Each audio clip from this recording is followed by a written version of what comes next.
نحمدہ نصلی علی رسولہ الکریم اما بعد فاعوذ باللہ من الشیطان الرجیم بسم اللہ الرحمن الرحیم۔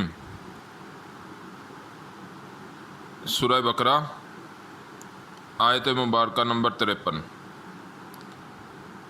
بسم اللہ الرحمن الرحیم وَإِذْ آتَيْنَا مُوسَى الْكِتَابَ وَالْفُرْقَانَ لَعَلَّكُمْ تَهْتَدُونَ، اور جب دی ہم نے موسیٰ کو کتاب اور معجزہ فرقان تو کہ تم راہ پاؤ۔ اب یہ جو حضرت موسیٰ علیہ السلام 40 دن کے لیے گئے اللہ رب العزت کے پاس، تو وہاں جو اللہ رب العزت نے انہیں تختیوں پہ لکھی ہوئی تھی توریت، جو اللہ نے انہیں عطا فرمائی، کتاب اور فرقان۔ فرقان قرآن کے لیے بھی آتا ہے لفظ، توریت کے لیے بھی آتا ہے۔ اگر آپ فرقان مطلب فرق کر دینے والا، معجزہ، یعنی کہ حق اور باطل کے درمیان جو واضح فرق قائم کرتے ہیں، تو یہ قرآن کے لیے بھی اس وقت میں تو قرآن کے لیے، کیونکہ توریت آئی تھی اس وقت، بالکل وہ اللہ کی کتاب ہے، لیکن انہوں نے جو اس میں تحریفیں کر دیں اور اللہ کے کلام کو، اللہ کے مبارک کلام کو اس کی اصل جگہ سے ہٹا دیا۔ تو یہ تو اللہ تعالیٰ نے ہم مسلمانوں کے لیے اپنی رحمتوں سے اس معجزہ مبارک جو نبی پاک صلی اللہ علیہ وسلم کا معجزہ مبارک ہے، اس کو اللہ تعالیٰ نے اس طریقے سے محفوظ کر دیا ہے کہ اسے آگے سے نہ پیچھے سے، نہ دائیں سے، نہ بائیں سے، نہ اوپر سے، نہ نیچے سے، غرض کسی طرف سے دشمن اس پر حملہ آور نہیں ہو سکتا۔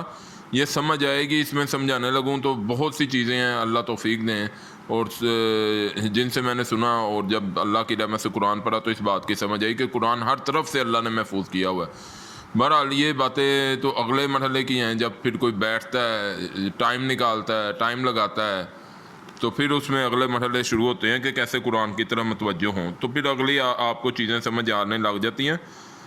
تو وہ ہے ٹائم جتنا بھی آپ لگاؤ گے اونچے سے اونچا، ہر جگہ کی ایک منزل تو نہیں ہوتی، نرسری والے کی کچھ جگہیں، اسے آگے جو آپ کلاسیں پڑھتے جاؤ گے اوپر ہوتے جاؤ گے، آپ اٹھتے جاؤ گے۔ اسی طرح قرآن ہے، جتنا آپ ٹائم دو گے اتنا اللہ تعالیٰ آپ کو اس میں سے ہیرے جوہرات موتی، اور مسلمان کے نزدیک تو خزانہ وہی ہے جو قرآن میں ہے، اور وہ آپ ہمارے سلف سابقہ جو ہمارے علماء کرام ہیں، اللہ ان کے درجات بلند کریں، اللہ ان کی کمی کوتاہیوں کو معاف کریں، جنہوں نے یہ ثابت کی اپنی زندگیوں سے کہ وہ ساری زندگی قرآن میں لگے رہے ہیں۔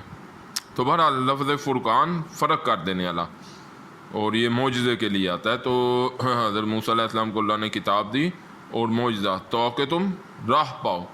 اب یہاں سے یہ نقطہ آپ ذہن میں ہمیشہ رکھیں کہ راہ پاؤ، راہ کون سی چاہیے؟ آج بھی آپ دیکھ لیں مسلمان الحمدللہ 5 وقت نماز پڑھتے ہیں، اور اس میں کیا کہتے ہیں؟ اہدنا الصراط المستقیم صراط الذین انعمت علیہم غیر المغضوب علیہم ولا الضالین، دکھا دیجیے ہمیں وہ راہ جو سیدھا ہے۔